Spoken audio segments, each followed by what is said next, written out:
Первый вопрос. Что вы думаете, уважаемая Джульетта? Россия рассматривает уже вопрос присоединения в Абхазии как субъекта федерации. Как вы это смотрите? Мне интересно, как гражданка в Абхазии. Понятия не имею. Отрицательно вы относитесь или наоборот? Отрицательно к чему? То, что Россия рассматривает вопрос присоединения в Абхазии как субъект А Россия федерации. рассматривает вопросы присоединения Абхазии к России? Как субъект федерации, да. М. И об этом открыто говорят уже, не секрет. Вы отрицательно смотрите или наоборот? Ну, да, я бы хотела сохранить суверенитет Абхазии. Значит отрицательно, да? Дальше.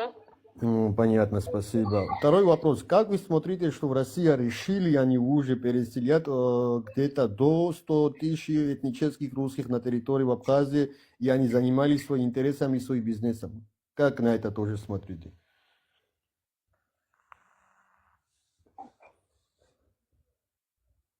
Алло. И я, наверное, не буду отвечать на эти вопросы. Ну, просто отрицательно или наоборот, ну, вот.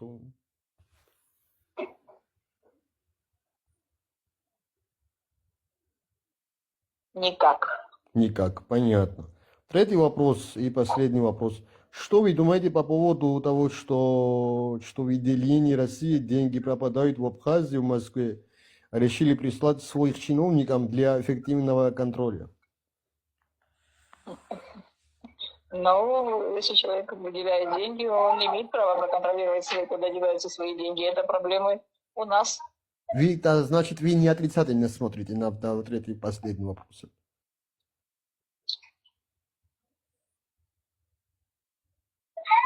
Алло. Я даже не знаю, что сказать. Ну, скажите, как вы думаете, ваша анонимность защищена на 100%? Ну, вы кому-то даете деньги. Вы не хотите проконтролировать, куда они деваются? Ну, естественно, ну, вы как гражданка в Абхазии, как вы смотрите? Ну, я, допустим, да, ну, конечно, я буду контролировать, ну. А вы как смотрите? Ну, вот. Вот я бы ответила на ваш вопрос.